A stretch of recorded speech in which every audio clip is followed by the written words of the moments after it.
Look, I'm warning you two. Oh, come on, Bea. Ros is going to show me how to write some poems. Yeah, come on, Bea. She's not worth going in pound for.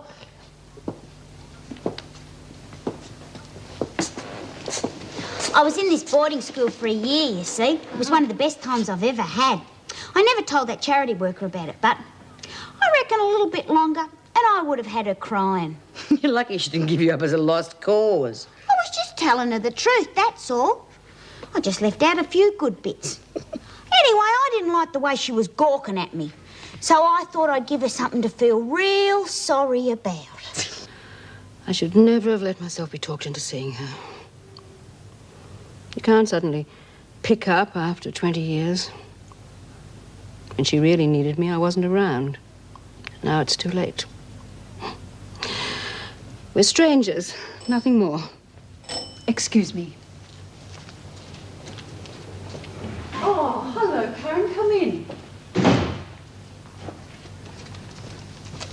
I'd like you to meet Mrs. Hemmings, Karen Travers. How do you do? Hello. Aren't you Doreen's mother? She's going to manage the halfway house. She had to know.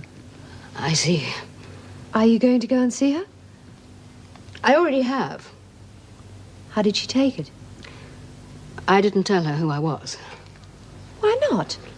Well, how could I have told her that she was my daughter after what I've done to her? Tell her that because I walked out when she was 5, that's where she ended up, in prison. How can you make up that sort of hurt to anyone? Well, if only you'd heard the way she talked about you.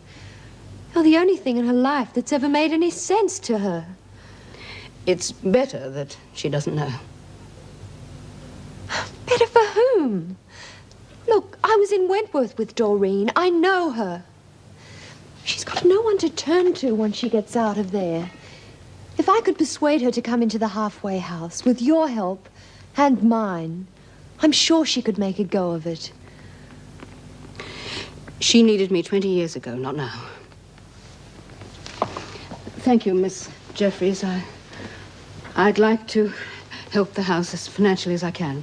I'll see you out. Thank you. I'd rather Doreen remember me the way she wants to. I don't want to destroy that as well.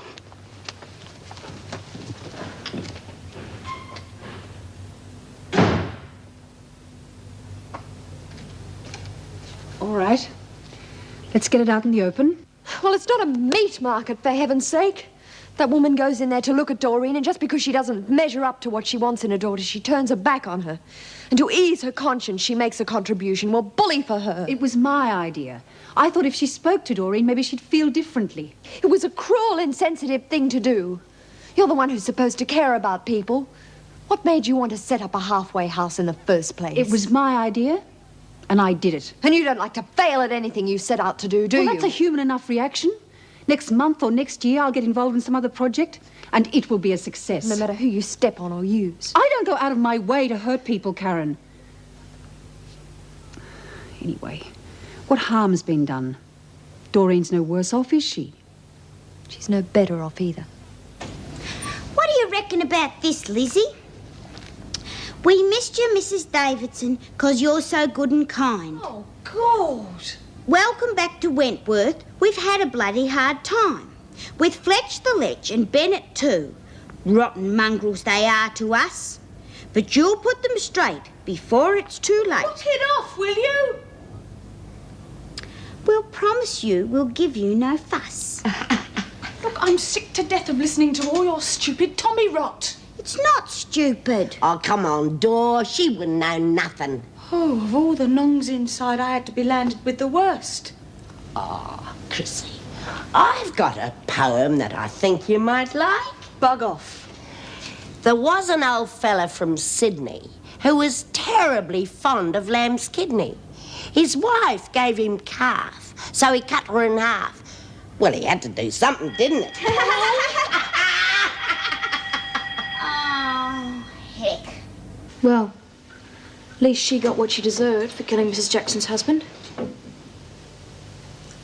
Well, they won't convict me. They all knew that woman murdered my mother. They just couldn't prove it. I did them all a favour. Well, I hope you do better than I did, love. Why let a little upstart like Chrissy get under your skin? Oh, she reckons she can walk all over me just because the screws are watching her. Thanks, Pat. Well, you'll get the blame if anything happens to her. And do you think you can take any more time in the pound? All I need is a few minutes alone with her. I reckon I can put the wind up her without even laying a finger on her. I wouldn't underestimate her, Bea. Oh. All I have to do is choose the right time. I might need some help, though. As long as it doesn't stop me getting out at Christmas, you've got it. Christmas with the kids, huh? Yeah. My divorce should be coming through pretty soon. Be funny without Eric there. Still, he can take care of himself, and if divorcing him means I'll be with the kids at Christmas, well, they come first. I'll come back and get you in a couple of hours, all right? I'm quite capable of making my own way home. You're still not that fit. Give my love to Judy.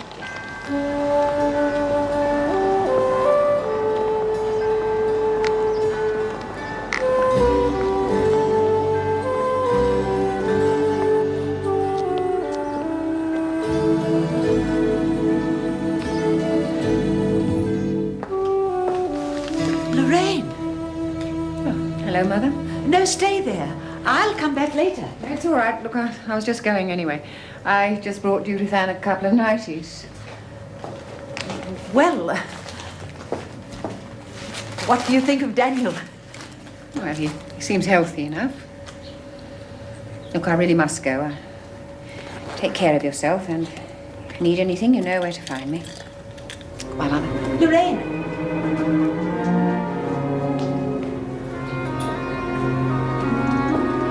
I even looked at him. Well, at least she came to see you, darling. That's a start. You know, she didn't bring a thing for Daniel. She didn't even want to hold him.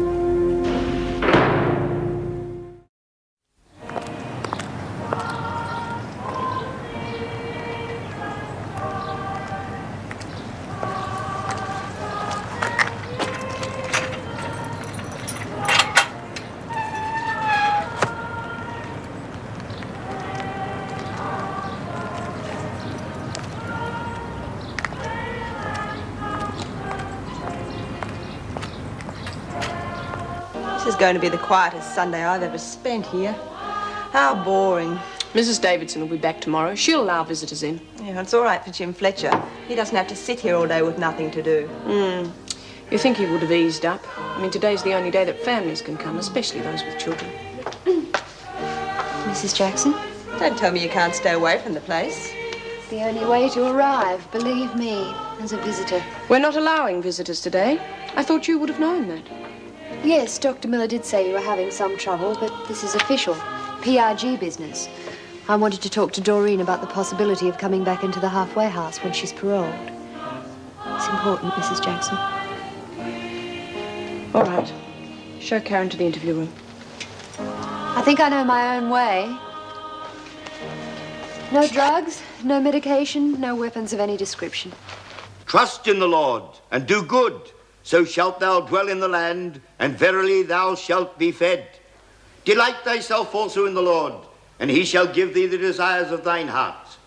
Commit thy way unto the Lord, trust also in him, and he shall bring it to pass. And he shall bring forth thy righteousness in the lights, and thy judgment as the noonday. Karen Rest Travers in the wants Lord, to see Doreen. and wait Tell her she patiently can't. for him. It's official Fret not business. thyself because of him who prospereth in All his right. way, Can you because stay of here? the man who I've had bringeth enough. wicked devices to pass. Good start, Doreen. These readings are for those needing guidance. What's a word with you? Oh, great. Oh, sorry. Psalm Hey, 30. Karen's come to see Dor. Why aren't the rest of us allowed to have visitors? Cease from anger and forsake wrath. Fret not thyself in any wise to do evil, for evildoers shall be cut off. But those who wait upon the Lord, they shall inherit the earth. Oh, Karen, Doreen! Oh, it's so good to see you. You've been in this room often enough, Travers, to know there's no personal contact. Well, well, if it isn't Miss Bennett. And by the way, the name's Mrs. Travers. I'm not inside anymore, or had you forgotten? As far as I'm concerned, you haven't changed a scrap. Neither of you. But I'm still in charge behind these doors, Travers, and I could quite easily get you to leave.